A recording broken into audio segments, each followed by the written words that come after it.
প্রাথমিকভাবে তাদের হত্যার পরিকল্পনা ছিল না, সিএনজিটা ছিনতাইয়ের পরিকল্পনা ছিল। তাদের যে প্যাটার্ন, সেই প্যাটার্নে আমরা বুঝতে পারি যে এরা বিভিন্ন চুরি এবং ছিনতাই এই ধরনের কর্মকাণ্ডের সাথে সম্পৃক্ত। এটা শুধুই সিএনজি ছিনতাই তাদের মোটিভ, এবং ওরা যেটা বলেছে যে প্রাথমিকভাবে তাদের হত্যার পরিকল্পনা ছিল না, সিএনজিটা ছিনতাইয়ের পরিকল্পনা ছিল, কিন্তু যেহেতু প্রথম আঘাতে সে বেশি আঘাতপ্রাপ্ত হয়ে গেছে, তো পরবর্তীতে তারা আসলে এটাকে হত্যার দিকেই ধাবিত করে। এই গ্রুপটা মূলত বিভিন্ন ধরনের স্টেশন, রেল স্টেশন, এই ধরনের জায়গায় ইতিপূর্বে ছোটোখাটো চুরি ছিনতাই এগুলা করেছে বলে তারা স্বীকার করেছে, এবং আমরা যতদূর জানি একজনের নামে সম্ভবত চুরির মামলাও আছে। তো প্যাটার্ন দেখে মনে হয় যে এরা প্রফেশনাল খারাপ কাজের সাথেই সম্পৃক্ত।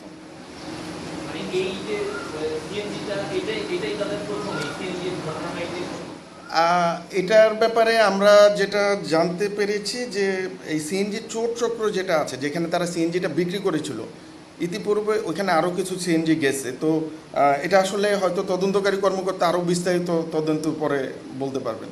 মানে আমরা আসলে যেমন এই আসামির চক্রটার ব্যাপারে আমরা দুইটা জিনিস কমন পেয়েছি। একটা হচ্ছে এরা মাদকাসক্ত, গাঁজা, ইয়াবা এগুলো গ্রহণ করে। দ্বিতীয় হচ্ছে যে ওরা জুয়ার সাথেও সম্পৃক্ত।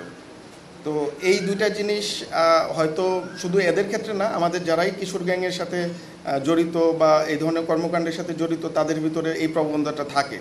তো আমাদের যা ধারণা যে মাদকাসক্তি এবং জুয়া, এই দুটা জিনিসই ওদেরকে মাত্র 45,000 টাকা সিএনজি, কিন্তু 45,000 টাকাটা হয়তো ওদের কাছে অনেক বড় একটা অ্যামাউন্ট মনে হয়েছে। আমরা র্যাব মাদকের ব্যাপারে আমাদের জিরো টলারেন্স, আপনারা এটা জানেন। আমরা আসলে যখনই যেখানে মাদক সংক্রান্ত তথ্য পাই আমরা সেখানেই অভিযান পরিচালনা করি। বাট কিছু ক্ষেত্রে হয়তো আমাদের পক্ষে একদম আপনার খুচরা কনজিউমার যেটা, কারণ আমরা সাধারণত বড় ধরনের অপারেশনগুলোই করি, যে 50 KG, 100 KG, 2 lakh piece, 1 lakh piece.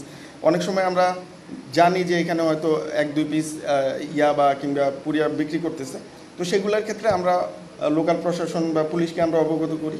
আর যেগুলো আপনার মানে আমাদের টোটালি একটা ইফেক্টিভ কাজ হবে, সেগুলোর ক্ষেত্রে হয়তো আমরা অভিযান পরিচালনা করি। আপনারা বড় বড় যখন ইয়াগুলি করেন, ছোটগুলি মানে ছোটগুলি ছেড়ে দেন আর পুলিশের উপরে দিয়ে দেন যে পুলিশ অনেক সময় দেখা যায় কি ছোটখাটো এগুলিকে নিয়োগ করে বা এইভাবে মানে ম্যানেজ করে চলে, আস্তে আস্তে এরাই কিন্তু ছড়িয়ে পড়ে।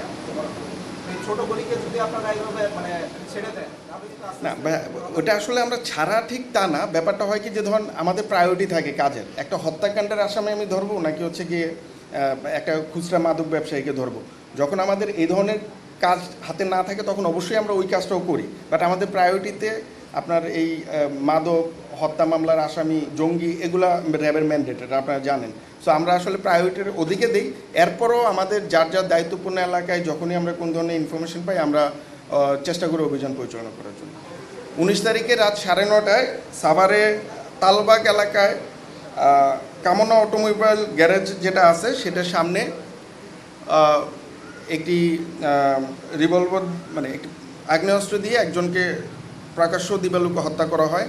তো এই ঘটনা জানার পরেই আমাদের র্যাপচারের সাভার ক্যাম্প এই আসামিকে শনাক্ত করার জন্য কার্যক্রম শুরু করে, এবং আমরা পরবর্তীতে জানতে পারি যে এই আসামির নাম মেহেদি হাসান, এবং গতকালকে আমরা তাকে টঙ্গিস্থ এলাকা হতে রাতের বেলা গ্রেফতার করি। তার সাথে আমরা তার এই অপরাধের সাথে যেই আগ্নেয়াস্ত্রটি ব্যবহার করেছে সেই আগ্নেয়াস্ত্রটি প্লাস 17 রাউন্ড অ্যামুনিশন পেয়েছি। প্রাথমিক জিজ্ঞাসাবাদে আমরা যতটুকু জানতে পেরেছি তার সাথে কোনো একটা জিনিস নিয়ে মনোমালিন্য ছিল, এবং কথা কাটাকাটির এক পর্যায়ে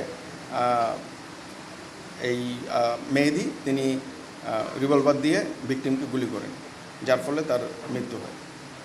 তো ইতিপূর্বে তার মেহেদির প্রিভিয়াস কোনো আমরা পাইনি, মামলা পাইনি, বাট এই হত্যাকাণ্ডের ব্যাপারে তিনি স্বীকার করেছেন।